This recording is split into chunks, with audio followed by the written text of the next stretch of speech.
তাই তো আমার হরি ঠাকুর বলেছে ঘরে ঘরে হরি মন্দির প্রতিষ্ঠিত। ঠিক আছে, এই সূক্ষ্মভাবে এইভাবে গুরুচাঁদের আশা পূর্ণ হবে, কিন্তু একটু সময় লাগবে। যে সময় গোপাল সাধু যখন এই দেশে হরিনাম করছে, ওনাকে মারবে ধরবে কত কিছু করেছে, ওনার জরিপানা দিয়ে হরিনাম করতে হয়েছে। আর এখন এত স্বাধীন পেয়ে আমরা বসে থাকি বাড়ি, দেখেন এত সুন্দর একটা অনুষ্ঠান এখানে হয়েছে।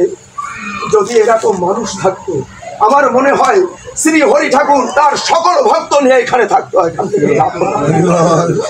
কিন্তু আমরা এখানে বসতে সময় পাইনি, আমাদের ঘুম নষ্ট করে এখানে বসার সময় আমাদের নেই। কিন্তু সময় কতক্ষণ ভেবে দেখেন, এখান থেকে আমি বাড়িতে আমার জীবনে এই সাধুর সঙ্গ আর নাও হতে পারে। এই সাধুর সঙ্গ যখন হয়েছে, আপনারা মন খুলে আমাকে আশীর্বাদ করেন।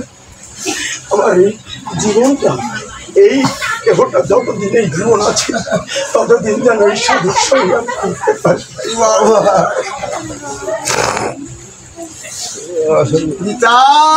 গুরু গোপাল